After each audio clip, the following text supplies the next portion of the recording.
بسم الله الرحمن الرحيم ومن أحسن قولا واتقوا الله الذي تساءلون به والأرحام إن الله كان عليكم رقيبا أما بعد فإن أصدق الحديث كتاب الله وخير الهدي هدي محمد صلى الله عليه وسلم وشر الأمور محدثاتها وكل محدثة بدعة وكل بدعة ضلالة وكل ضلالة في النار. ബഹുമാനമുള്ള സഹോദരന്മാരെ, സ്നേഹിതന്മാരെ,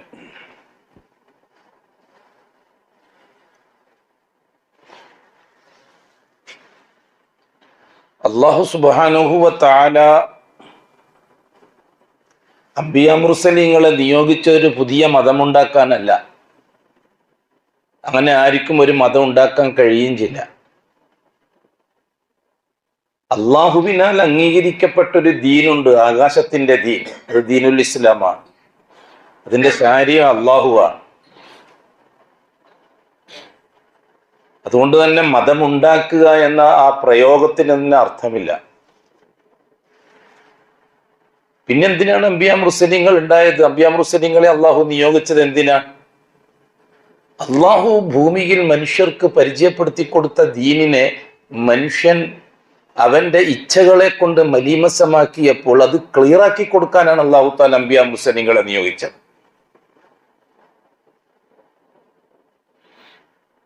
മുഹമ്മദ് നബിന്റെ ദീൻ, നൂഹ് നബിന്റെ ദീൻ, ഇബ്രാഹിം നബിന്റെ ദീൻ എന്നൊക്കെ പറയുമ്പോൾ സാധാരണക്കാരൻ മനസ്സിലാക്കുന്നത് ഇവരിവിടെ വന്നിട്ട് ദീൻ ഉണ്ടാക്കുകയായിരുന്നു എന്ന്. ഒരിക്കലുമില്ല. അള്ളാഹുവിന്റെ ദീൻ, ദീനുല്ലാഹ്, അല്ലാഹു സുബ്ഹാനഹു വ തആല ചോദിച്ചില്ലേ, അഫഗൈറ ദീനില്ലാഹി യബ്ഗൂൻ, അള്ളാഹുവിൻ്റെതല്ലാത്തൊരു ദീനിനെയാണോ മനുഷ്യർ ജീവിതത്തിൽ ഫോളോ ചെയ്യാൻ ഉദ്ദേശിക്കുന്നത്, പിന്തുടരാൻ ഉദ്ദേശിക്കുന്നത്? അഫഗൈറ ദീനില്ലാഹി യബ്ഗൂൻ, അള്ളാഹുവിൻ്റെതല്ലാത്തൊരു ദീനനുസരിച്ചാണോ മനുഷ്യൻ ജീവിക്കാൻ പോകുന്നത്? വലഹു അസ്ലമ മൻ ഫിസ് സമാവാതി വൽ അർദ്, ഏതവസ്ഥയിൽ? അള്ളാഹുവിന് വേണ്ടി ആകാശങ്ങളിലുള്ളവർ ഭൂമിയിലുള്ളവർ മുഴുവനും മുസ്ലിമായിരിക്കുകയാണ്. അള്ളാഹുവിന്റെ സൃഷ്ടിജാലങ്ങൾ മുഴുവനും മുസ്ലിമാണ്. അള്ളാഹു പറഞ്ഞത് അസ്ലമ മൻ ഫിസ് സമാവാതി വൽ അർദ്, ആകാശങ്ങളിലുള്ളവർ മുസ്ലിമായിട്ടുണ്ട്, ഭൂമിയിലുള്ളവരും മുസ്ലിമായിട്ടുണ്ട്. തൗഅൻ വകർഹൻ. തൗഅൻ എന്താണ്? തൗഅൻ അതിന്റെ അസ്തിത്വം തന്നെ ദീനിലാണ്. അതിന്റെ അസ്തിത്വം, അതിന്റെ നിർമ്മാണം തന്നെ ദീനിലാണ്. മലക്കുകളെ പോലെ മലക്കുകളുടെ സൃഷ്ടിപ്പുമായിട്ടാണ് ദീനിന് ബന്ധം. മലക്കുകളുടെ സൃഷ്ടിപ്പുമായിട്ടാണ് ദീനിന് ബന്ധം. അതുകൊണ്ട് തന്നെ മലക്കുകൾക്കിടയിൽ പ്രവാചകന്മാരില്ല. മലക്കുകൾക്ക് ദീൻ പഠിപ്പിക്കാൻ വേണ്ടി നബിമാരുണ്ടോ മലക്കുകളുടെ കൂട്ടത്തിൽ നിന്നും? ഇല്ല. മലക്കുകൾക്ക് വേണ്ടി അള്ളാഹു കിതാബ് ഇറക്കിയിട്ടുണ്ടോ? അതുമില്ല. എന്തുകൊണ്ടാണ്? എന്താണോ അവരുടെ നിലനിൽക്കുന്ന കാലം മുഴുവനും ചെയ്യേണ്ടത്, അത് അവരുടെ അസ്തിത്വത്തിൽ അല്ലാഹു തആല സന്നിവേശിപ്പിച്ചിരിക്കുകയാണ്. എന്നുവെച്ചാൽ ജന്മം കൊണ്ട് തന്നെ മലക്കുകൾ മുസ്ലിമാണ്. മുസ്ലിമായിട്ടാണ് അവരെ സൃഷ്ടിക്കുന്നത് അല്ലാഹു തആല. അവരുടെ കാലഘട്ടം കഴിയുന്നത് വരെ, എന്നുവെച്ചാൽ അവർ മരിക്കുന്നത് വരെ മലക്കുകൾക്ക് മരണമുണ്ട്. അവർക്ക് നിശ്ചയിച്ച മരണം സംഭവിക്കുന്നത് വരെ എന്താണോ അവർ ചെയ്യേണ്ടത് അത് അവരുടെ സൃഷ്ടിപ്പിൽ തന്നെ അല്ലാഹു സുബ്ഹാനഹു വ തആല ലയിപ്പിച്ചിട്ടുണ്ട്. അതുകൊണ്ട് തന്നെ എന്തെങ്കിലും ഒന്ന് കൂട്ടേണ്ട പ്രശ്നം മലക്കുകൾക്ക് വരുന്നില്ല, എന്തെങ്കിലും കുറഞ്ഞു പോകുന്ന പ്രശ്നവും മലക്കുകൾക്ക് വരുന്നില്ല. സൃഷ്ടിപ്പിൽ തന്നെ അല്ലാഹു തആല ഓരോ കാര്യങ്ങൾ അവരെ ഏൽപ്പിച്ചിട്ടുണ്ട്. ആ ജോലി ലോകാവസാനം വരെ അവർ നിർവഹിച്ചുകൊണ്ടേയിരിക്കും. ലാ യഅസൂന അല്ലാഹ മാ അമറഹും, അള്ളാഹു അവരോട് കൽപ്പിച്ചതിനൊന്നും അവർ എതിര് പ്രവർത്തിക്കുകയില്ല. വയഫ്അലൂന മാ യുമറൂൻ, ഇസ്രാഫിൽ അലൈഹി സ്വലാത്തു വസ്സലാമിനെ സംബന്ധിച്ച് എന്താണ് അഷ്റഫുൽ ഖൽഖ് പറഞ്ഞിരിക്കുന്നത്? കൈഫ അൻഉമു വസാഹിബു സൂർ, കൈഫ അൻഉം വസാഹിബു സൂർ എന്ന് പറയാം. കൈഫ അൻഉമു വസാഹിബു സൂർ, ഞാൻ എങ്ങനെയാണ് കുറച്ച് സന്തോഷമായിട്ട് ജീവിക്കുക, ഞാൻ എങ്ങനെയാണ് സുഖിക്കുക, ഞാൻ എങ്ങനെയാണ് അനുഗ്രഹങ്ങൾ ആസ്വദിക്കുക. സൂർ എന്ന കാഹളം ഏൽപ്പിക്കപ്പെട്ട മലക്ക് നെറ്റിച്ചുളിച്ച് ശ്രദ്ധ കേന്ദ്രീകരിച്ച് കാത്തിരിക്കുകയാണ്. ഉമർ, എപ്പോഴാണ് കൽപ്പന വരുന്നത് എന്ന് വെച്ചിട്ട് വേറെ ഒരു ജോലിയും മൂപ്പർക്കില്ല. ആലോചിച്ച് നോക്കണം. അവരെ സൃഷ്ടിച്ച നാൾ മുതലേ അവരെ ജോലി അതാണെന്ന് അള്ളാഹു പറയുന്നത്. ആ സൂറും കൈഫ് അതെങ്ങനെ കൈഫ് അള്ളാഹു ആലം. ആ സൂർ എങ്ങനെയാണ്, ആ മലക്കെങ്ങനെയാണ്, അവരെങ്ങനെയാണ് അവൻ പിടിച്ചിരിക്കുന്നത്, അതിനെപ്പറ്റി ഒന്നും ഗവേഷണം ചെയ്തിട്ട് കോളാക്കണ്ട. അള്ളാഹു തൗക്കീഫിയാണ് വിഷയം, അല്ലെ? തൗക്കീഫി എന്നല്ലേ പറയാ. അള്ളാഹു എന്താണോ പറഞ്ഞിരിക്കുന്നത് അത് അംഗീകരിച്ചു കൊടുക്കുക. അതിനെപ്പറ്റി പിന്നെ ഗവേഷണം ചെയ്തിട്ട് ഹൃദയം പുണ്ണാക്കണ്ട. അത് എന്തിലാ കലാശിക്കുക? ഷഹാദത്ത് ബാത്തിലാകുന്നതിൽ കലാശിക്കും. അപ്പൊ സൂറ് എന്ന കാഹളം ആ എമർജൻസി ഒന്ന് സ്വിച്ചിട്ടേക്ക്, എന്നാ പിന്നെ പെട്ടെന്ന് ലേറ്റ് അഥവാ പോയാൽ ബുദ്ധിമുട്ടില്ലല്ലോ. അത് തന്നെ വെച്ചേ.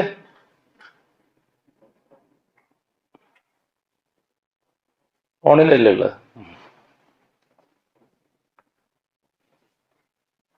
അപ്പൊ ആ സൂറ് എന്ന കാഹളവും പിടിച്ചിട്ട് ഇങ്ങനെ ശ്രദ്ധ കേന്ദ്രീകരിച്ച് ഇസ്തിമാൾ, ശ്രദ്ധ കേന്ദ്രീകരിക്കുക, നെറ്റി ചുളിച്ചിരിക്കുകയാണ്. എന്ന് വെച്ചാൽ നല്ല ഗൗരവമുള്ള കാര്യം ചിന്തിക്കുന്ന നമ്മൾ നെറ്റി ചുളിക്കൂലേ, അതേമാതിരി സൂറ് എന്ന കാഹളം ഏൽപ്പിക്കപ്പെട്ട മലക്ക് അതും പിടിച്ചിരിക്കുകയാണ്. എപ്പോഴാണോ കൽപ്പിക്കുക, മത്താത്ത് ഉമർ, എപ്പോഴാണോ കൽപ്പിക്കുക, എപ്പോഴാണോ കൽപ്പന വരുന്നത്, കൽപ്പിക്കപ്പെടുന്നത് എപ്പോഴാണോ അപ്പോൾ ഫയംഫോ ഊതും.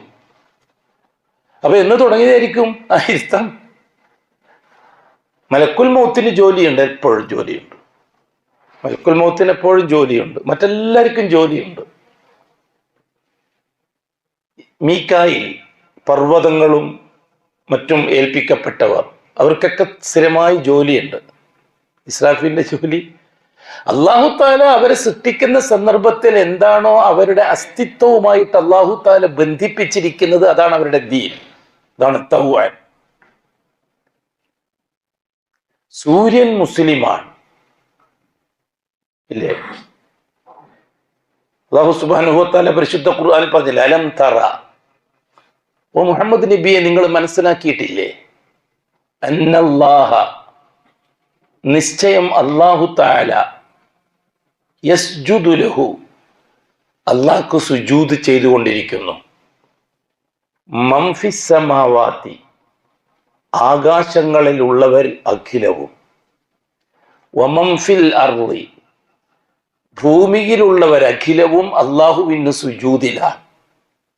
വശംസു, അല്ലാഹു തആല ആദ്യം മുജ്മലായിട്ട് പറഞ്ഞിട്ട് പിന്നെ മുഫസ്സലായിട്ട് പറയുക.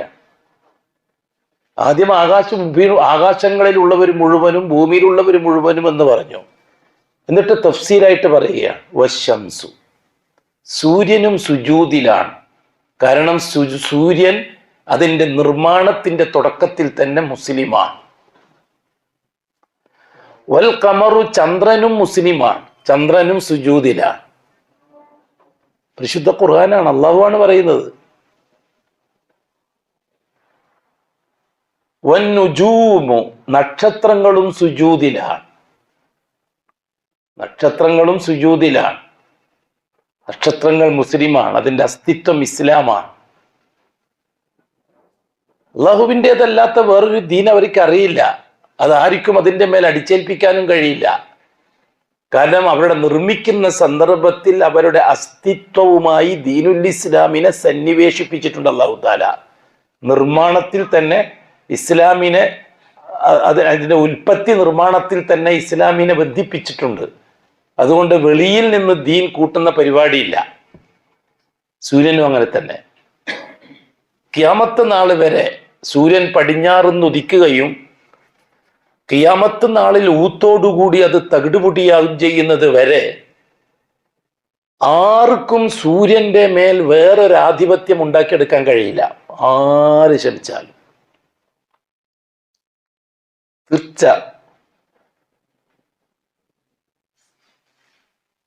പല ശ്രമങ്ങളും നടക്കും ലോകത്ത്. ചിലപ്പം സൂര്യനെ സ്തബ്ധിപ്പിച്ച് നിർത്താൻ സംവിധാനങ്ങൾ ഉണ്ടാവും. ശാസ്ത്രം എന്ന് പറഞ്ഞാൽ അതൊരു ഇൽമാണല്ലോ. അല്ലാഹു തആല മനുഷ്യർക്ക് വിട്ടുകൊടുത്ത ഇൽമാണ് സയൻസ്. കൗനിയായ അറിവുകൾ. അറിവ് രണ്ട് തരമാണെന്ന് നമ്മൾ പണ്ടേ പറയാറുണ്ട്. ഒന്ന് അൽ ഇൽമുൽ കൗനിയ, സാങ്കേതിക ജ്ഞാനം, അതിനാണ് സയൻസ് എന്ന് പറയുന്നത്. മറ്റേത് അൽ ഇൽമു ശർഇയ്യ, ശർഇയ്യായ ഇൽമ്, വഹീന്റെ ഇൽമ്. വഹീന്റെ ഇൽമ്, അതിനാണ് ഇൽമു എന്ന് പറയുന്നത്. ഇൽമിന്റെ നേരെ ഓപ്പോസിറ്റ് വാക്ക് ജഹീല്. എന്താണ് ജഹീലിന്റെ മായന? ജാഹിൽ എന്ന് പറഞ്ഞാൽ അത് പഠിക്കേണ്ടതുണ്ട്. അപ്പൊ പിന്നെ ജഹീലിനെ നമ്മൾ പാടെ നിഷേധിക്കേണ്ട ആവശ്യമൊന്നുമില്ല. പാടെ നമ്മളതിനെ കുറവാക്കി കുറ്റപ്പെടുത്തി. ഡാർവിൻ അയാൾ സിദ്ധാന്തിച്ചതൊരു ഇൽമാണ്. അയാളെ മാനസിക രോഗി എന്നൊന്നും വിളിക്കണ്ട. അയാൾക്ക് അള്ളാഹു നൽകിയ ബുദ്ധി ഉപയോഗിച്ച് അയാൾ വലിയ വലിയ വലിയ സംവിധാനങ്ങൾ കണ്ടുപിടിച്ചിട്ടുണ്ട്. പക്ഷെ അത് ഇൽമല്ല എന്ന് മാത്രം. ഒരു കാര്യം ഇൽമാകുമ്പോഴേ നിർബന്ധമായും നമ്മളതിനെ ഫോളോ ചെയ്യേണ്ടതുള്ളൂ. ഒരു കാര്യം ഇൽമാകുന്നത് എപ്പോഴാണ്? ഇൽമു എന്ന് പറഞ്ഞാൽ എന്താ? മാ ഖാലല്ലാഹ് വ മാ ഖാല റസൂലുള്ളാഹ് വഹ്യാനി ശരീഫാൻ. അതിമഹത്തമായ രണ്ട് വഹയിന്റെ ഇൽമിനാണ് ഇൽമു എന്ന് പറയുന്നത്. രണ്ട് വഹി. മാ ഖാലല്ലാഹ് വ മാ ഖാല റസൂലുള്ളാഹ്, അല്ലാഹ് പറഞ്ഞത് റസൂല് പറഞ്ഞത്. അവിടെ മാ ഖാലല്ലാഹ് സുമ്മ ഖാല റസൂലുള്ളാഹ് എന്ന് പറഞ്ഞു പോകരുത്. അങ്ങനെയില്ല. അല്ലാഹ് പറഞ്ഞത് പിന്നെ റസൂല് പറഞ്ഞത്. ഉലമാക്കൾ പോലും അങ്ങനെ തെറ്റിദ്ധരിച്ചിട്ടുണ്ട്. അല്ലാഹ് പറഞ്ഞാൽ കഴിഞ്ഞാൽ പിന്നെ മുഹമ്മദ് നബി പറഞ്ഞതില്ല. അള്ളയും റസൂലും പറഞ്ഞത് എന്ന് തന്നെ പറയണം. അതാണ് നസ്. നസ് എന്ന് പറഞ്ഞാൽ അള്ളയും റസൂലും പറഞ്ഞത്. നസ് എന്ന് പറഞ്ഞാൽ ആദ്യം അള്ളാഹ് പറഞ്ഞത് പിന്നെ റസൂൽ പറഞ്ഞത് എന്ന് പറഞ്ഞാൽ അത് അക്കീദ അഹ്ലു സുന്നയുടെ അക്കീദയല്ല. അള്ളയും റസൂലും പറഞ്ഞത്. എപ്പോഴും നമ്മൾ ഈ നസ്സിനെ പറ്റി സംസാരിക്കുമ്പോൾ അങ്ങനെ തന്നെ ഉമ്മത്തിന് മനസ്സിലാക്കി കൊടുക്കണം.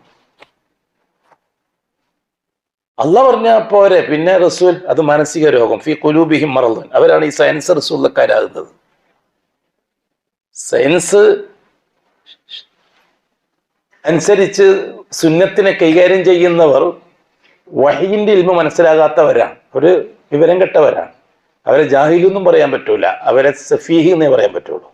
മൂന്ന് തസ്തികകളാണ്: ആലിമ്, ജാഹില്, സഫീഹ്. ആലിം വഹയിന്റെ ഇൽമുള്ള ആള്. ജാഹിൽ വഹയിന്റെ ഇൽമില്ല, സയൻസിന്റെ ഇൽമുള്ള ആള്. അയാൾക്ക് ജാഹിൽ എന്നാ പറയാ. ഉൾക്കൊള്ളാൻ കഴിയുന്നില്ല അല്ലേ? ഇൽമിന്റെ നേരെ ഓപ്പോസിറ്റ് ജഹിലാണ്. ഇൽമു എന്ന് പറഞ്ഞാൽ അള്ളാഹു അള്ളാഹിന്റെ റസൂലും പറഞ്ഞത്. ജഹിൽ എന്ന് പറഞ്ഞാലോ അള്ളാഹു മനുഷ്യർക്ക് നൽകിയ കഴിവ് ഉപയോഗിച്ച് മനുഷ്യൻ വസ്തുക്കളെ ഉപയോഗിച്ച് കണ്ടെത്തിയത്. വസ്തുക്കളെ ഉപയോഗിച്ച് കണ്ടെത്തിയത്. അത് ഇന്നലെ ശരിയാക്കാം, ഇന്ന് തെറ്റാവാം, നാളെ ശരിയാവാം, മറ്റന്നാളെ തെറ്റാവാം. നിലനിൽപ്പില്ലാത്ത അറിവ്. ഞാൻ സാധാരണ ഒരു ഉദാഹരണം പറയാറുണ്ട്.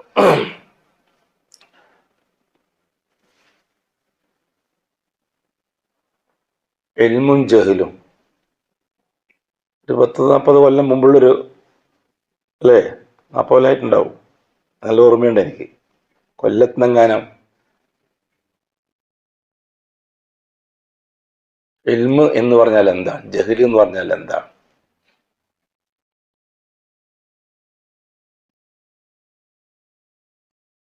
പത്താം ക്ലാസ് പഠിക്കുന്ന ഒരു വിദ്യാർത്ഥി SSLCക്ക് പരീക്ഷ എഴുതാൻ പോയി. പരീക്ഷാ ഹാളിൽ ചോദ്യപേപ്പർ വിതരണം ചെയ്തു. ഒരുപാട് ആൾക്കാർ, ഒരുപാട് കുട്ടികളുണ്ടാവും. ഒരു 100 കുട്ടികളുണ്ടെങ്കിൽ ഒരു 25 കുട്ടികൾ മുസ്ലിമീങ്ങൾ, ഒരു 50 കുട്ടികൾ ഹിന്ദു കുട്ടികൾ, ഒരു 25 കുട്ടികൾ ക്രിസ്ത്യൻ കുട്ടികൾ, അല്ലേ? അങ്ങനെയല്ലേ സെക്യുലർ? ഈ കുട്ടികൾ പരീക്ഷാ ഹാളിൽ, അന്നത്തെ പരീക്ഷ സയൻസാണ്, ജീവശാസ്ത്രം. പരീക്ഷാ പേപ്പർ കയ്യിൽ കിട്ടി കുട്ടികൾക്ക്. അങ്ങനെ നമ്മളെ പരീക്ഷ രീതി അതാണല്ലോ, ഇപ്പോഴും അങ്ങനെ തന്നെയാണെന്ന് തോന്നുന്നു. പരീക്ഷാ പേപ്പർ കൊടുത്തിട്ട് നോക്കിയിട്ട് ഉത്തരം എഴുതലല്ലേ? ഇപ്പോഴും അങ്ങനെ തന്നെ അല്ലേ? അല്ലെങ്കിൽ മാറാലോ, ജഹിലെപ്പം മാറും, വയ്യല്ലേ മാറാണ്ടെക്കും. ചോദ്യപേപ്പറിൽ ഒരു ചോദ്യം, മനുഷ്യോൽപത്തിയെ സംബന്ധിച്ച് നിങ്ങൾക്കറിയുന്നത് ഒരു ഖണ്ഡികയിൽ കുറയാതെ എഴുതുക. മാർക്ക് 15. മനുഷ്യോൽപത്തിയെ സംബന്ധിച്ച് നിങ്ങൾക്കറിയുന്നത് ഒരു ഖണ്ഡികയിൽ കുറയാതെ എഴുതുക, 15 മാർക്ക്. സാധാരണ കുട്ടികൾ പരീക്ഷ ചോദ്യപേപ്പർ വായിക്കൂലേ? എന്നിട്ട് സാറ് ക്ലാസ്സിൽ നിന്ന് പഠിപ്പിച്ചു കൊടുത്തത് ഓർമ്മയിൽ വന്നിട്ട് അങ്ങനെയാണല്ലോ പരീക്ഷയ്ക്ക് ഉത്തരം എഴുതുക. ഇതൊരു കോമൺ ചോദ്യമാണ്, ഒരു ജനറൽ ക്വസ്റ്റ്യൻ എന്നല്ലേ പറയുന്നേ നിങ്ങളെ ഭാഷയിൽ. കുട്ടികൾ വായിച്ചു, മനുഷ്യോൽപത്തിയെ സംബന്ധിച്ച് ഒരു ഖണ്ഡികയിൽ കുറയാതെ നിങ്ങൾ എഴുതുക. അപ്പൊ സ്വന്തം അറിവിൽ നിന്നെടുത്ത് എഴുതാനാ പറഞ്ഞിരിക്കുന്നത്. ആ 25 കുട്ടികളുടെ കൂട്ടത്തിൽ, മുസ്ലിം കുട്ടികളുടെ കാര്യം മാത്രം നമുക്ക് എടുക്കാം, 25 മുസ്ലിം കുട്ടികൾ, ആ കുട്ടികളുടെ കൂട്ടത്തിൽ 10 കുട്ടികൾ ഇസ്ലാമിസ്റ്റുകളാണ്, 15 ആള് OBC കൂട്ടമാണ്. OBC അറിയാവോ? എന്തിനെല്ലാം താരീഫ് പറഞ്ഞിട്ടുണ്ട്. 1947 ഇന്ത്യക്ക് സ്വാതന്ത്ര്യം കിട്ടി. ഇന്ത്യ ഒരു സെക്യുലർ ജനാധിപത്യ രാജ്യമായി പ്രഖ്യാപിക്കപ്പെട്ടു. 1950 ഒരു കൃത്യമായ ഭരണഘടനയുള്ള രാജ്യമായി. ആദ്യത്തെ പ്രധാനമന്ത്രി നെഹ്റു. ഇന്ത്യ രാജ്യത്തിലെ ജനങ്ങൾ വ്യത്യസ്ത മതക്കാരും വ്യത്യസ്ത ജാതിക്കാരുമാണ്. അതുകൊണ്ട് തന്നെ ജാതി തിരിച്ച് ഒരു സംവരണം ആവശ്യമായി വരും പുരോഗതി വേണമെങ്കിൽ. അങ്ങനെ നെഹ്റു ഇന്ത്യയിൽ ജീവിക്കുന്ന ജനങ്ങളുടെയൊക്കെ ജാതി കൃത്യമായിട്ട് വിഭജിച്ചു. അവസാനം ഒരു പ്രത്യേക ജാതിയല്ലാത്തൊരു വിഭാഗം 1947 ശേഷം വിഭജനത്തിന്റെ സമയത്ത് പാകിസ്ഥാനിലേക്കെല്ലാം പോയത് കഴിച്ചു ബാക്കി വടക്കേ ഇന്ത്യയിലെ ഹിന്ദു ജമ്മിമാരുടെ തോട്ടത്തിലും വയലിലും പണിയെടുക്കുന്ന അടിമക്കൂട്ടത്തെ പോലെ കുറേയുള്ള മുസ്ലിങ്ങളാണ് പിന്നെ ബാക്കിയുണ്ടായിരുന്നത്. ബാക്കിയല്ല ഇച്ചിരി വശമയുള്ളവരൊക്കെ പാകിസ്ഥാനിലേക്ക് പോയി. ആ ദുരന്തം അനുഭവിക്കാത്തത് തെക്കേ ഇന്ത്യക്കാരാണ്. കേരളം, തമിഴ്നാട്, ആന്ധ്രാപ്രദേശ്, കർണാടക ഈ വിഭജനത്തിന്റെ ദുരന്തം കൂടുതൽ അനുഭവിക്കേണ്ടി വന്നിട്ടില്ല. വിഭജനത്തിന്റെ ദുരന്തം വടക്കേ ഇന്ത്യയിലെ മുസ്ലിമീങ്ങളാണ് അനുഭവിക്കേണ്ടി വന്നത്. അവരെല്ലാം പോയി പാകിസ്ഥാനിലേക്ക്. പിന്നെ ബാക്കിയുള്ളത് ഇത്രയും ആൾക്കാരാണ്. എല്ലാവരും ഉത്തർപ്രദേശിന് വേണ്ടിയിട്ട് കരയുന്നവരാണ് ഇപ്പം എല്ലാവരും.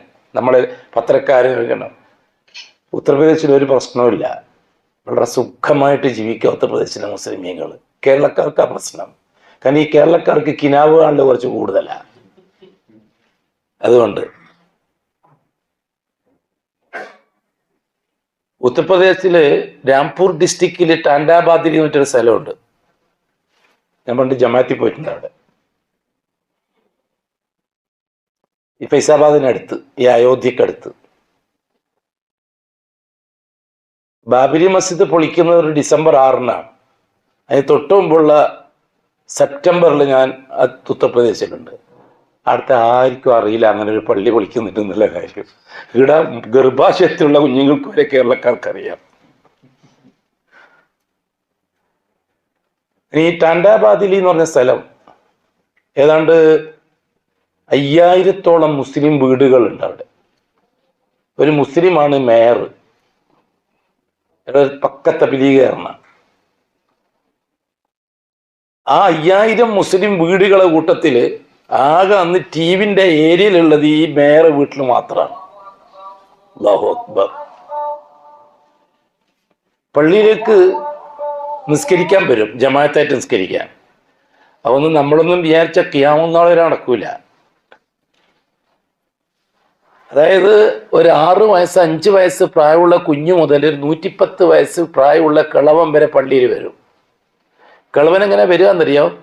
വലിയൊരു മഞ്ചല് കിടത്തിയിട്ട്, തൊട്ടിൽ കിടത്തിയിട്ട് 4 ആൾ എടുത്തിട്ട് പള്ളി കൊണ്ടുവരും.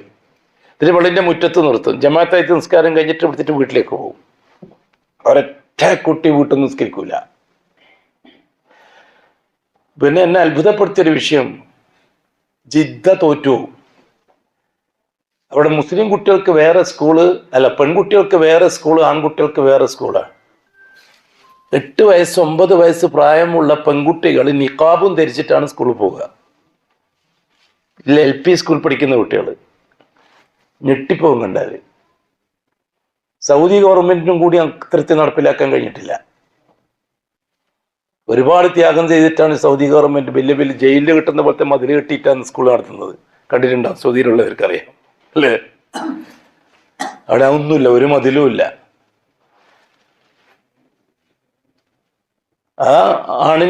ആണിന്റെ വഴി, പെണ്ണിന്റെ വഴി.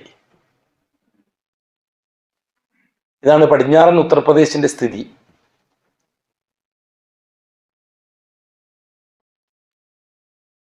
ഇരിക്കട്ടെ, ഞാൻ നീട്ടുന്നില്ല. അപ്പൊ സ്കൂളിൽ കുട്ടികള് പരീക്ഷയ്ക്ക് എഴുതിയിട്ട് ഈ ചോദ്യപേപ്പർ വായിച്ച് അതിന് മുസ്ലിം കുട്ടികൾ ഒരു 10 പേര്. അപ്പൊ ഞാൻ ആ OBC പറഞ്ഞത് അങ്ങനെയാണ്. അപ്പൊ നെഹ്റുവിന് ഈ കൂട്ടർ എന്താ ചെയ്യേണ്ടതെന്ന് മനസ്സിലാകുന്നില്ല. ഒരു പുതിയ ജാതി ഉണ്ടാക്കി Nehru, OBC, other backward cast, എന്നുവെച്ചാൽ മറ്റ് ചപ്പ് ചവറ് പാർട്ടി എന്നർത്ഥം. ബാക്ക്വേർഡ് എന്ന് വെച്ചാൽ അതിന് വലിയ സാഹിത്യത്തിന് അർത്ഥം വെക്കണ്ട. ബാക്ക്വേർഡ് എന്നാൽ ചപ്പ് ചവറ്. കടലിൽ മീൻ പിടിക്കാൻ പോയി, മീൻ പിടിക്കുന്നവൻ മുക്കുവൻ രാവിലെ കുറെ മീനുമായിട്ട് തോണി കടലടുത്ത്. മീൻ കച്ചവടക്കാർ കൊട്ടയും പൈസയായിട്ട് ഇങ്ങനെ ക്യൂ നിൽക്കുക. അപ്പൊ മീൻ കച്ചവടക്കാര് ചോദിച്ചു മീൻകാരനോട്, അങ്ങനെ എന്തെല്ലാം മീനാണോ ഉള്ളത്? പല ഐറ്റത്തിലുള്ള മീനുണ്ട്. അയക്കൂറ ഉണ്ട്, അങ്ങനെ കിലോയ്ക്ക് വില 500 രൂപ. പിന്നെന്താ ഉള്ള ആവോലി ഉണ്ട്, 400 രൂപ. ആവോലിക്ക വില കൂടുതൽ, അയക്കൂർക്ക ആവോലിക്ക ഇതിന് നന്നായിട്ട് അറിയാം. എന്താണ് കുടിക്കങ്ങൾ. പിന്നെന്താ ഉള്ള അയിലയുണ്ട്, കിലോയ്ക്ക് 300 രൂപ. നല്ല ചാളമത്തിയുണ്ട്, കിലോയ്ക്ക് 200 രൂപ. പിന്നെയുള്ള പിന്നെന്താന്ന് മുള്ളനാ, ചെരു അല്ലേ, കിലോയ്ക്ക് 100 രൂപ. പിന്നെ ആ കാണുന്ന മീൻ ഏതാന്ന് ചോദിച്ചു. അത് അതർ ബാക്ക്വേർഡ് ഫിഷസ്, ചപ്പ് ചവറ് മീൻ. അതിന് പ്രത്യേക പേരൊന്നുമില്ല. അതെങ്ങനെ വില? ഉറുപ്പ്യൊക്കെ വാരി കൊടുക്കല്. നമ്പൂതിരി മീൻ കിലോയ്ക്ക് 500 രൂപ. നായര് മീൻ കിലോയ്ക്ക് 400 രൂപ. നമ്പ്യാരി മീൻ കിലോയ്ക്ക് 300 രൂപ. ഹരിജൻ മീൻ കിലോയ്ക്ക് 250 രൂപ. ഗിരിജൻ മീൻ കിലോയ്ക്ക് 200 രൂപ. പട്ടികജാതി മീൻ കിലോയ്ക്ക് 100 രൂപ. പട്ടികവർഗം മീൻ കിലോയ്ക്ക് 50 രൂപ. പിന്നെ കുറച്ച് മീനുണ്ട്, ആ മീൻ വില ഉറുപ്പ്യക്ക് ഭാരി കൊടുക്കല്. OBC മീൻ. അതാരെന്നറിയോ? ഈ കാണുന്ന കൗമ്. നെഹ്റു വന്ന് ഇവരെ OBC ആക്കി എന്തുകൊണ്ടാണെന്നറിയോ? 4% ഉള്ളൂ ഇന്ത്യയിലെ മുസ്ലിമീങ്ങൾ. 4% സ്വാതന്ത്ര്യം കിട്ടിയതിന് ശേഷം ഇന്ത്യയിൽ മുസ്ലിം ജനസംഖ്യ. ആ 4% ഈ OBC ലിസ്റ്റിലുള്ളത്. 150% ആയാലും ഇതേ പോക്ക് പോയാൽ ഈ ഉമ്മത്ത് OBC ആയിട്ട് തന്നെ തുടരും. കാരണം ഉമ്മത്തിന് ആഗ്രഹം ഈ OBCയത്തെ തുടരലാണ്. കാരണം അതിലാണ് ആനുകൂല്യങ്ങൾ മുഴുവനും ഉള്ളത്, ദുനിയാവിൻ്റെ ആനുകൂല്യങ്ങൾ. ഇന്ന് 30 കോടി മുസ്ലിമീങ്ങളുണ്ട് ഭൂലോകത്ത്, ഇന്ത്യ രാജ്യത്ത്. 20 എന്ന് പറയും ചില ആള്, 25 എന്ന് പറയും ചില ആള്. അത് 974 15% എന്ന് കേട്ടിന്. അത് പോയിട്ട് 2004 കേട്ടിന് 15%. എന്ന് വെച്ചാൽ ഒറ്റ മുസ്ലിം പെണ്ണും പറഞ്ഞില്ല അന്ന് ഇന്ത്യയിൽ. രസം വടക്കേ ഇന്ത്യയിൽ പോയാൽ പോത്തിന്റെ കുഞ്ഞുങ്ങളും മനുഷ്യന്റെ കുഞ്ഞുങ്ങളാണ് ഏറ്റവും കൂടുതൽ ഉണ്ടാകുക. ഒരു വീട്ടിൽ ചെറിയ വീടാണ് വടക്കേ ഇന്ത്യ. നമ്മൾ ഈ മേവാത്തിലെ, ഈ രാജസ്ഥാനിലുള്ള മേവാത്തിൽ പോയിട്ടുണ്ട്. നോഹ് മേവാത്തിൻ്റെ തലസ്ഥാനം. വലിയ കഥയാണ്. ചെറിയ കുടില് പോലത്തെ വീട്. വടക്കേ ഇന്ത്യയിലെ മുസ്ലിങ്ങളെ കഥ വല്ലാതെ കഥയാണ്. ഓരോ വീട്ടിലും ഉണ്ടാവും 10ഉം 15ഉം കുഞ്ഞുങ്ങൾ, ചെറുത്. ഓരോ വീട്ടിലും ഉണ്ടാവും പോത്ത്, എരുമയും, ആനെ പോലത്തെ എരുമയും. ഞങ്ങൾ ജമാഅത്ത് പോയ പാല് കംപ്ലീറ്റ് നമ്മൾ കൊണ്ടുതരും, കറന്നിട്ട് ബക്കറ്റിലാണ് കൊണ്ടുതരാം പാല്. ഇയാളില്ലേ സഞ്ജയ് ഗാന്ധി, കേട്ടിട്ടുണ്ടാ? അയാള് നിർബന്ധ ബന്ധ്യകരണം ആക്കിയ ഒരു കാലഘട്ടം ഓർക്കുന്നുണ്ടോ? കംപ്ലീറ്റ് വടക്കേ ഇന്ത്യയിലെ മുസ്ലിം ചെറുപ്പക്കാരെ മുഴുവൻ ആശുപത്രി കൊണ്ടുപോയിട്ട് ബന്ധ്യകരണം നടത്തി. ഒരു പ്രശ്നം ഒരു കേൾക്കുമല്ലേ, പിള്ളേർക്ക് അറിയുമെന്നറിയില്ല. നിർബന്ധ ബന്ധ്യകരണത്തിന്റെ ഒരു പ്രശ്നം ഉണ്ടായിട്ടില്ലേ? അവരെങ്ങനെ അത് പക തീർത്തെന്നറിയോ? വടക്കേ ഇന്ത്യക്കാർ, പ്രത്യേകിച്ച് മേവാത്തുകാര് 14-13 വയസ്സുള്ള ആമ്പിള്ളേരെ കെട്ടിച്ചു. 8 വയസ്സ് 9 വയസ്സുള്ള പെമ്പിള്ളേരെയും കെട്ടിച്ചു, പെറ്റുകൂട്ടി. അതായത് ഒരു തലമുറയെ ഞരമ്പ് മുറിച്ചപ്പം തുടർ തലമുറ അതിൽക്കും കൂടിയുള്ള മക്കളെ ഇവർ നോക്കി. അതുകൊണ്ടാണ് ചൈൽഡ് മാരേജ് ആക്ടിന് ഇത്രയും മാർക്കറ്റ് കിട്ടിയത്. നമുക്ക് തിരിയില്ല അത്. ഈ വടക്കേന്ത്യക്കാർക്ക് തെക്കേന്ത്യക്കാർക്ക് തിരിയില്ല അത്. ചൈൽഡ് മാരേജ് ആക്ട് കൊണ്ടുവന്നിട്ട് വലിയ പ്രശ്നം ഉണ്ടായിട്ടില്ലേ? 18ഉം 21ഉം പെഴുക്കല്ല. ഇതാണ് കാരണം. അങ്ങനെ കുറേ സംഭവങ്ങളുണ്ട്. അപ്പം ഞാൻ OBC പറഞ്ഞത് കൊണ്ടാണ്, ആ 25% OBC പറഞ്ഞത് കൊണ്ടാണ് 25 കുട്ടികളിൽ ഒരു 10 കുട്ടികൾ ദീനുൽ ഇസ്ലാം എന്താണെന്ന് അറിഞ്ഞ കുട്ടികൾ. ആ കുട്ടികൾ ആ രീതിയിൽ വീട്ടിൽ മാക്കാലല്ലാ ഒമാക്കാല റസൂലുള്ള പഠിക്കുന്ന ദീനുൽ ഇസ്ലാമിനെ പ്രമാണമായിട്ട് കാണുന്ന കുടുംബത്തിൽ നിന്ന് വന്ന കുട്ടികളാണ്. അവരെ പരിചയപ്പെടാനാണ് ഞാൻ ഇസ്ലാമിസ്റ്റുകൾ എന്ന് പറഞ്ഞത്. ഇസ്ലാമിക് രാഷ്ട്രീയക്കാർ ഇസ്ലാമിസ്റ്റുകൾ എന്ന് പറയാറുണ്ട്. കാരണം ഞാൻ ആ വാക്കധികം ഉപയോഗിക്കാറില്ല. അങ്ങനെ പൊളിറ്റിക്കൽ ജിഹാദുകാർ ഇസ്ലാമിസ്റ്റുകളാണെന്ന് പറയാറുണ്ട്. അതുകൊണ്ട് അത് കൂടുതൽ ഉപയോഗിക്കാതിരിക്കാൻ നല്ലത്. എന്നാലും ഞാൻ പറയാം, 15 കുട്ടികൾ OBC കുട്ടികളാണ്. ഇവർ ഈ ക്വസ്റ്റ്യൻ പേപ്പർ വായിച്ചിട്ട് ഇതിന് ഉത്തരം കണ്ടെത്തണം. ഈ 10 പിള്ളേർക്ക് മനുഷ്യന്റെ ഉൽപ്പത്തിയെ പറ്റി അവർ പഠിച്ചതുണ്ട്, 15 പിള്ളേർക്ക് അവർ പഠിച്ചതുമുണ്ട്. ഈ 10 പിള്ളേർ എഴുതി, ആൻസർ എഴുതി. وَلَقَدْ خَلَقْنَا الْإِنسَانَ مِنْ سُلَالَةٍ مِنْ طِينٍ ثُمَّ جَعَلْنَاهُ نُطْفَةً فِي قَرَارٍ مَكِينٍ ثُمَّ خَلَقْنَا النُّطْفَةَ عَلَقَةً فَخَلَقْنَا الْعَلَقَةَ مُضْغَةً فَخَلَقْنَا الْمُضْغَةَ عِظَامًا فَكَسَوْنَا الْعِظَامَ لَحْمًا ثُمَّ أَنشَأْنَاهُ خَلْقًا آخَرَ فَتَبَارَكَ اللَّهُ أَحْسَنُ الْخَالِقِينَ. മറ്റൊരിടത്ത് ബാക്കി وَنُقِرُّ فِي الْأَرْحَامِ مَا نَشَاءُ إِلَى أَجَلٍ مُّسَمًّى. അത് കഴിഞ്ഞിട്ട് ثُمَّ نُخْرِجُكُمْ طِفْلًا. ആ 10 പിള്ളേർ എഴുതിയ ഉത്തരം അതായിരുന്നു. പഠിച്ചത് ഇതല്ലേ പറഞ്ഞിരിക്കണത്. വലഖദ് ഖലഖ്നൽ ഇൻസാൻ, തീർച്ചയായും മനുഷ്യനെ നിർമ്മിച്ചത് ഞാനാണ്. ഒരു കട്ടിയാണ് വാക്കിനല്ലേ. തീർച്ചയായും മനുഷ്യനെ നിർമ്മിച്ചത് ഞാനാണ്. വലഖദ് ഖലഖ്നൽ ഇൻസാൻ മിൻ സുലാലത്തിൻ മിൻ തീൻ, കളിമണ്ണിന്റെ സത്തയിൽ നിന്ന്.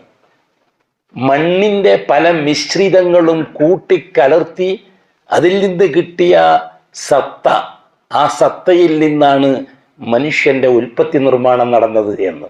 അല്ലാഹു അക്ബർ, അല്ലാഹു ആലം. എവിടെ നിന്നെല്ലാം മണ്ണെടുത്തത്, എത്ര ഐറ്റം മണ്ണെടുത്തിട്ടുണ്ടെന്ന് അറിയേണ്ട ആവശ്യം നമുക്കില്ല. പക്ഷേ വിവരമുള്ളവർ പറയുന്നു ചുരുങ്ങിയത് 70 സ്ഥലത്ത് നിന്ന് ഇങ്ങനെ മണ്ണ് ശേഖരിച്ചിട്ടുണ്ട് എന്ന്.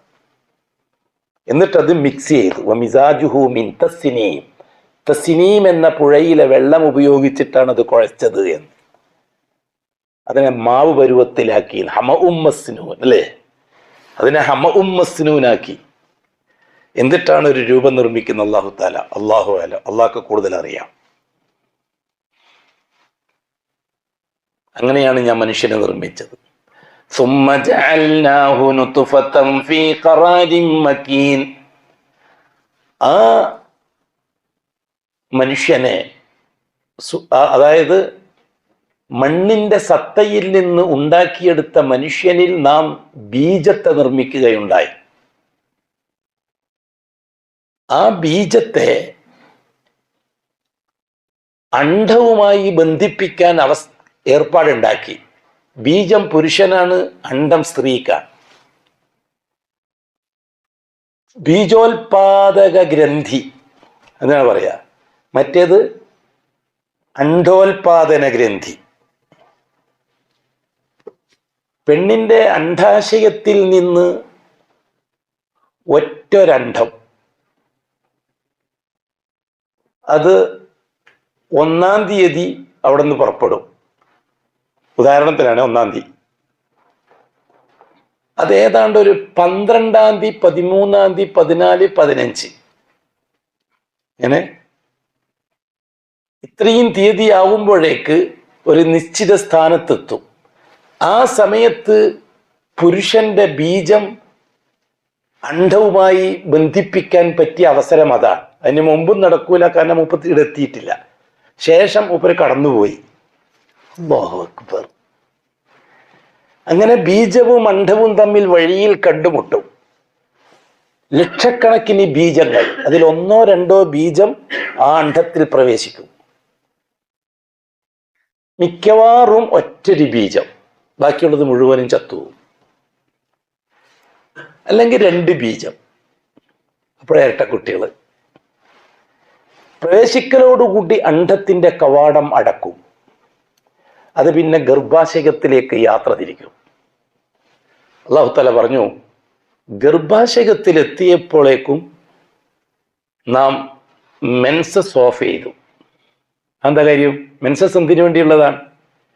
ബീജത്തെ സ്വീകരിക്കാത്ത അണ്ഡം കാലിയായിട്ട് ഗർഭാശയത്തിലെത്തിയാൽ ഒരു 3-4 ദിവസം കൊണ്ടത് അതിൽ നിന്ന് പഴുത്ത് ചീഞ്ഞ് ഷവറാവും.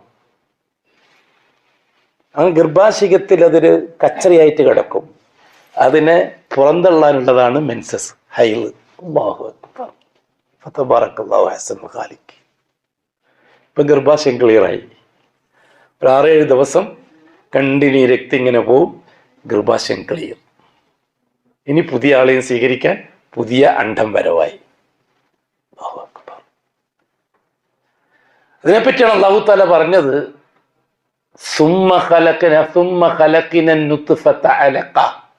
ആ ബീജത്തെയും അണ്ഡത്തെയും സംയോജിപ്പിച്ച് ഗർഭാശയത്തിൽ നാം അതിനെ അണ്ഡമാക്കി ഭ്രൂണമാക്കി രൂപപ്പെടുത്തിയെടുത്തു. അലക്കത്തിനാണ് ഭ്രൂണം എന്ന് പറയുന്നത്. ഒരു 10-40 ദിവസം കഴിയുമ്പോഴേക്ക് ആ ഭ്രൂണം മാംസപിണ്ഡമായി നാം രൂപപ്പെടുത്തി. അങ്ങനെ പറയുന്നല്ല, രൂപപ്പെട്ടു എന്ന് പറയാൻ പാടില്ല, പെടുത്തി. ഖലഖിന, അതെല്ലാം അല്ലാഹ് ഖലഖിന എന്നുള്ള വാക്ക ഉപയോഗിച്ചിരിക്കുന്നത്. അതുകൊണ്ട് വെറുതെ പിന്നെ നമ്മൾ ബില്ലാളാകാൻ വേണ്ടിയിട്ട് രൂപപ്പെട്ടു, അങ്ങനെയല്ല, രൂപപ്പെടുത്തി. ആര്? അല്ലാഹ്. ഫഖലഖിനൽ മുളഗത ഇളാമ. വീണ്ടും ഒരു 10-40 ദിവസം കഴിയുമ്പോഴേക്ക് അതിനെ അസ്ഥികൂടങ്ങളാക്കി രൂപപ്പെടുത്തി. ഫകസൗനൽ ഇളാമ ലഹ്മ. വീണ്ടും ഒരു 40 ദിവസമാകുമ്പോഴേക്ക് ആ എല്ലിൻ കൂട്ടങ്ങളെ മാംസപേശികളെ കൊണ്ട് നാം പൊതിഞ്ഞു. അല്ലേ? എല്ല് പുറത്തു, ഇറച്ചി അകത്തുവാണോ? എല്ലിന് പുറത്തല്ലേ ഇറച്ചി? എടുത്ത് നോക്കിയതാ. ഇതിന്റെ എല്ല് അതിനെ കവർ ചെയ്ത് ഇറച്ചി, അതിനെ കവർ ചെയ്ത് തൊലി, അല്ലേ? ഓരോന്ന് എടുത്ത് നോക്കി.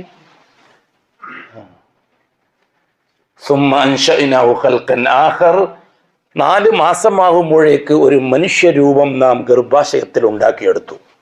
ഫതബാറക്കല്ലാഹു അഹ്സനുൽ ഖാലിഖീൻ. എന്നിട്ട് അള്ളാഹു തന്നെ പറയാൻ, നിർമ്മിക്കാൻ യോഗ്യൻ അള്ളാഹു തന്നെയാ, സമ്മതിച്ചു കൊടുത്തേ പറ്റൂ. തബാറക്കല്ലാഹു അഹ്സനുൽ ഖാലിഖ്. എന്നിട്ട് അല്ലാഹു തആല പറഞ്ഞു, പിന്നെയോ 4 മാസം കഴിഞ്ഞിട്ടോ, വനുഖിറു ഫിൽ അർഹാമി മാ നശാഉ ഇലാ ജലിം മുസമ്മാ. വനുഖിറു ഫിൽ അർഹാം, ഗർഭാശയത്തിൽ നാം പാർപ്പിക്കുന്നു, മാ നശാ, നാം ഉദ്ദേശിച്ചതിനെ മാത്രം. അത് വലിയ കാര്യമുണ്ട്, അല്ലാത്തത് ഔട്ട്. അതിനാണ് അലസിപ്പോവുക എന്ന് പറയുന്നത്. അല്ലാഹു സുബ്ഹാനഹു വ തആല ഒരു മനുഷ്യനായി ഭൂമിയിൽ കൊണ്ടുവരാൻ ഉദ്ദേശിക്കാത്തതിനെ അല്ലാഹു ചാപ്പിള്ളയാക്കി കളയും. ഈ മാനശാവിന്റെ അർത്ഥം അതാണ്. നാം ഉദ്ദേശിച്ചത്, നാം ഒരു മനുഷ്യനായി നിർമ്മിക്കാൻ ഉദ്ദേശിച്ചവകളെ ഗർഭാശയത്തിൽ നാം താമസിപ്പിക്കും. അല്ലാത്തതിനെ 4 or 3 മാസമാകുമ്പോൾ നാം ഔട്ടാക്കി കളയും. എന്തിന്? അല്ലാഹു അഅലം. അള്ളാഹുവിന് അതിൽ കൃത്യമായ ഹിക്മത്തുണ്ട്. അങ്ങനെ ഒരു 6-7 മാസം നാം അവിടെ താമസിപ്പിക്കുകയാണ്, അതിനെ വളർത്തിയെടുക്കുകയാണ്. അങ്ങനെ നിശ്ചയിച്ച സമയം തീരുമ്പോൾ സുമ്മ നുഖ്രിജുക്കും തിഫ്ലാ. നമ്മൾ ഇത് പണ്ടാരോ പറഞ്ഞ മാതിരി ഗർഭം തുടങ്ങിയ ദിവസം തുടങ്ങും ആശുപത്രി കയറി ഇറങ്ങാൻ. അള്ളാഹു താല പറയുന്നു ഇങ്ങനെയൊക്കെയാണ് കാര്യം. എന്നിട്ട് ലാസ്റ്റ് കീറിയിട്ടൊന്നും എടുക്കാൻ നിങ്ങൾ മെനക്കലുണ്ട. സുമ്മ നുഖ്രിജുക്കും തിഫ്ലാ. ഒരു കുഞ്ഞായിട്ട് നാമാണ് ആ കുഞ്ഞിനെ പുറത്തേക്ക് കൊണ്ടുവരുന്നത്. നമുക്ക് തിരക്ക്, ധൃതി. ഡോക്ടർ ഒരു ദിവസം പറഞ്ഞു തന്നിട്ടുണ്ട്, ആ ദിവസം പ്രസവിച്ചിട്ടില്ലെങ്കിൽ പിന്നെ കീറിച്ചെടുക്കലായി. അനുഭവിച്ചേ പറ്റൂ, അനുഭവിച്ചേ പറ്റൂ. ഈ കുട്ടി എഴുതിയത് ഇതാണ്. ആ ചോദ്യത്തിന് ഉത്തരമായിട്ട് ഈ കുട്ടി എഴുതിയത് ഇത്രയും കാര്യങ്ങളാണ്. എത്ര മാർക്ക് കിട്ടും?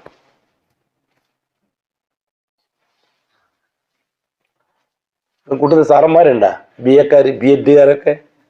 നിങ്ങൾ എത്ര മാർക്ക് കൊടുക്കും ഈ കുട്ടിക്ക്? ഇന്ത്യൻ അല്ലെങ്കിൽ കേരള എഡ്യൂക്കേഷൻ റൂൾ അനുസരിച്ച് 0 മാർക്ക് കിട്ടും അല്ലേ? ഈ കുട്ടിക്ക് 0 മാർക്ക് കിട്ടിയത് ഇൽമ എഴുതിയിട്ടാണോ ജഹൽ എഴുതിയിട്ടാണോ? ആകെ കുടി ഉറപ്പല്ലേ? അതാണ് ഇന്നത്തെ ദുനിയാവ്. ഈ കുട്ടി ജഹൽ എഴുതിയത് കൊണ്ടാണ്, ഇൽമ എഴുതിയത് കൊണ്ടാണ് 0 മാർക്കായത് അല്ലേ? എത്ര ലക്ഷം ചെലവാക്കുക? 10ാം ക്ലാസ്സിൽ എത്തുമ്പോൾ എത്ര ലക്ഷം ചെലവാകും? എത്ര കോടി ചെലവാകും? ലക്ഷം പോയി, ഇപ്പൊ കോടിയാ. 10ാം ക്ലാസ്സിൽ എത്തുമ്പോൾ എത്ര കോടി ചെലവാകും? എന്തിനെന്നറിയോ? ജഹല് പഠിക്കാൻ. ഇനി ജഹീലിന്റെ കാര്യം എടുക്കുക. ബാക്കി 15 പിള്ളേർ, ആ പിള്ളേർ എഴുതി, ആ 15 പിള്ളേർ എഴുതി. ബിഗ് ബാങ് കേട്ടിട്ടുണ്ടോ? ആ ഭയങ്കരമായ സ്ഫോടനം.